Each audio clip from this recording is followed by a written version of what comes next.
Hi, I'm Jeff Kneip, Director of Pharmacy. So one thing I want people to know about cancer treatment here in Bishop is that we do offer it.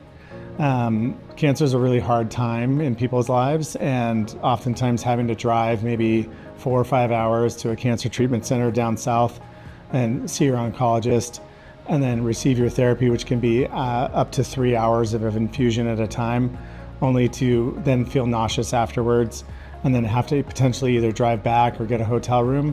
It can get very expensive and just really, really tiresome. Amplify that times 12 cycles every 3 weeks, whatever the course of treatment might be. It can take a real toll on people. And I just wanted to add too that it's not just cancer treatment here. We do all sorts of specialty infusions. So if you've ever seen a commercial on television now, there's an IV infusion for almost everything, from Tremfya to rituximab for ulcerative colitis or arthritis. There's almost an infusion for everything nowadays. And so we offer all of those services here as well. I'd like to use a metaphor of what we do here in the pharmacy department.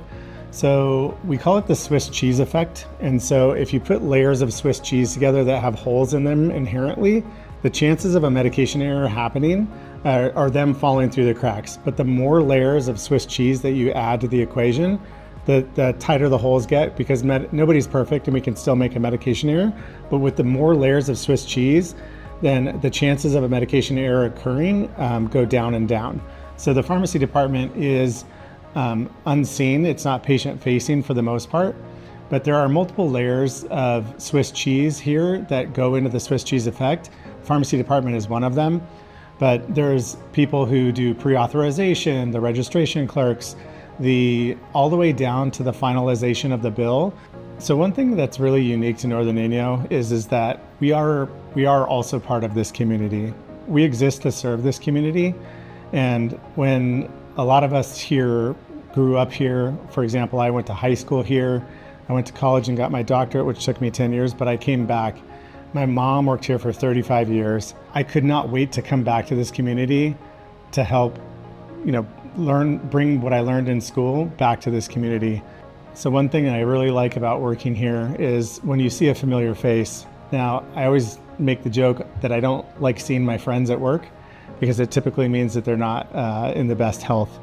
But I've been able to give back to the community by holding a loved one's hands while their husband or wife is going through therapy. One thing that you get to do is you get to see people that helped raise you as a child. So it could be a former teacher, it could be somebody's parent, somebody's mother, somebody's father, and they helped raise you as a kid, and you finally get to reciprocate that and help them in their time of need.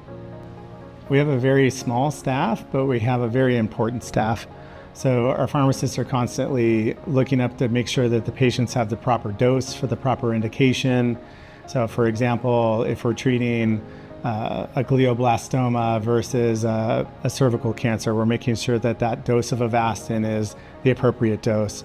Or we're doing gentamicin dosing for aminoglycosides or vancomycin dosing upstairs for a sick patient. We're not always patient facing. We might not make contact with the patients themselves, but we're working behind the scenes. With the new pharmacy, we've brought our compounding suite up to 797 and 800 standards. We can now do hazardous and non-hazardous compounds. And even though it was a very long process, we're going to be compliant for years to come.